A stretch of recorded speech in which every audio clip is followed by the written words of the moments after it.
Assalamualaikum warahmatullahi wabarakatuh. Perkenalkan, nama saya Mira Asyati, mahasiswa Fakultas Kesehatan Masyarakat Universitas Halu Oleo Angkatan 2018. Jadi video ini berisi tentang proses pengumpulan data untuk menentukan status gizi dengan menggunakan metode antropometri, food recall, dan semi FFQ atau food frequency questionnaire. Yang pertama adalah antropometri. Jadi antropometri berasal dari dua kata.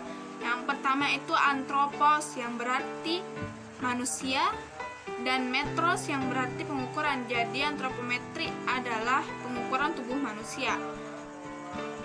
Jadi antropometri ini adalah ilmu yang mempelajari ukuran tubuh manusia untuk menentukan nilai status gizinya.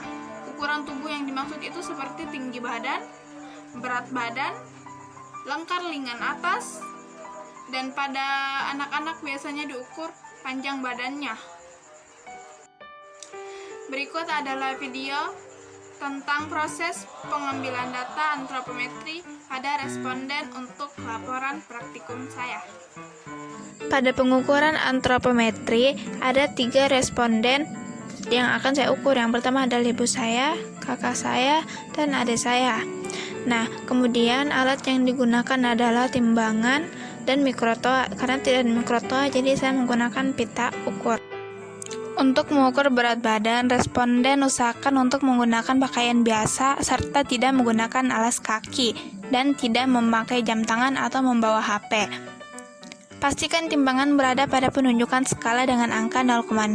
Responden berdiri di atas timbangan dengan berat yang tersebar merata pada kedua kaki dan posisi kepala dengan pandangan lurus ke depan. Diusahakan untuk tetap tenang. Selanjutnya, pengukur akan membaca angka yang muncul pada timbangan.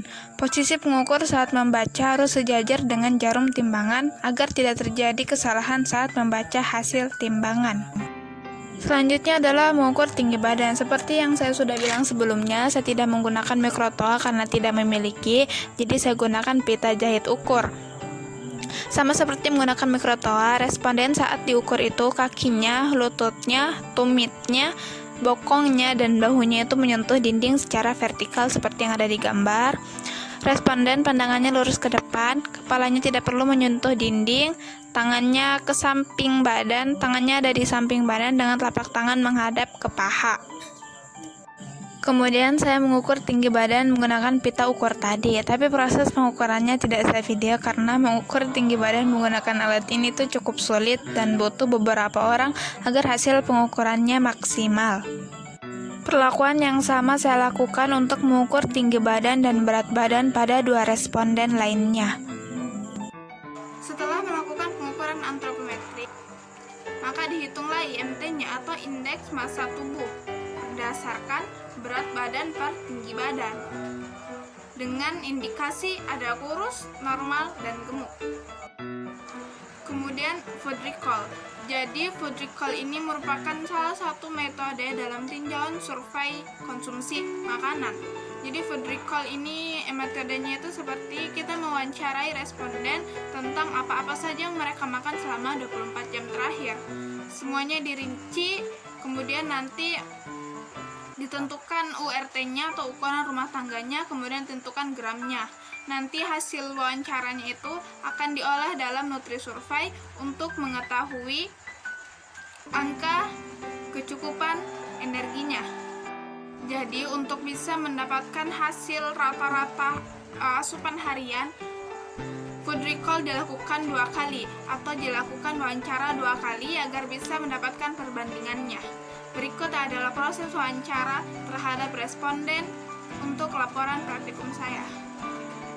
Jadi ini adalah proses wawancara untuk food recall hari pertama.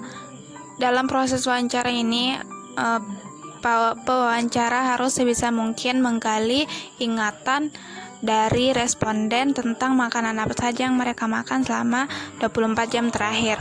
Untuk mengetahui ukuran rumah tangganya dan gramnya bisa melihat di porsimetri. Kemudian ini adalah proses wawancara untuk food recall hari kedua. Selanjutnya adalah food frequency Frequency Questionnaire. Jadi, Food Frequency Questionnaire ini adalah metode untuk mendapatkan tinjauan survei konsumsi makanan pada individu dengan cara mewawancarai responden dengan menggunakan form FFQ. Jadi formnya itu atau kuesionernya itu berisi tentang seberapa sering makanan tersebut dikonsumsi selama sebulan terakhir.